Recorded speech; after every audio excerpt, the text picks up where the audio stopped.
on the sin, not on the struggle, not on the challenges you're having.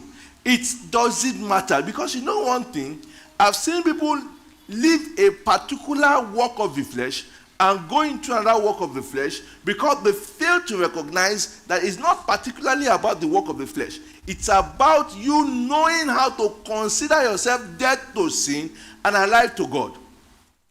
There's some work of the flesh that you might outgrow. There's a work of the flesh that you might not do because you're afraid. And then you might do some work of the flesh because you say nothing is there. But all the works of the flesh are a symptom of you failing to consider that indeed you have been made dead to sin and you have been made alive unto God. You know, there's some work of the flesh that age may not allow you to do as much. That you are doing when you are in your teens and in your 20s. For example, look at David in the Bible. David obviously seemed to like women. But there was a time in his life, they bought a woman, he could not do anything, he was shaking. That's a work in his life, but he cannot fulfill it. Are you get what I'm saying? Age as well as, David that killed someone's husband for a woman. Now he now saw a woman, he's like, I beg. So, some works of the flesh can morph into other things. The important thing is to reckon yourself what? Dead to sin and alive unto God. Are you getting what I'm saying? Now let's keep reading from verse 12. Verse 12 now says, let not sin therefore reign in what? Your mortal body, that you should obey it in the lust thereof. You are not to, when you say let not, it's your responsibility. Do not let sin reign in your body to make you obey its passion.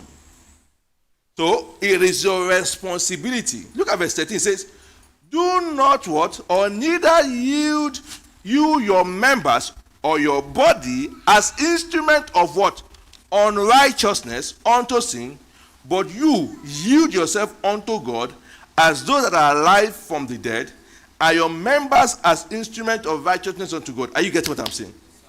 So there's a assignment for you to present your bodies, your members, not to sin as an instrument unto unrighteousness, but as instrument unto righteousness. Every sin committed by a believer is a question of presenting. Every sin committed by a believer is first a symptom of failing to reckon that you are dead to sin and alive unto God, and then now taking it a step further and presenting your bodies as instruments of unrighteousness. Sin doesn't happen low GG. It doesn't happen by mistake. It doesn't happen like boom, like that. There is always a process to sin. Sin doesn't just take you unawares. James shows us how it happens. Look at James chapter 1. Why are we going into all of this depth? Because there's a warfare such as this. And you need to have light and knowledge as to how to execute this warfare. Are you getting this? Glory to God. Look at verse 13. James 1:13 says, let no man say when he is tempted, I am tempted of God. Are you paying attention? For God cannot be tempted with evil, neither tempted he any man. Are you seeing that? Verse 14 says, but every man is tempted. So we're going to see the genesis of sin. But every man is tempted when he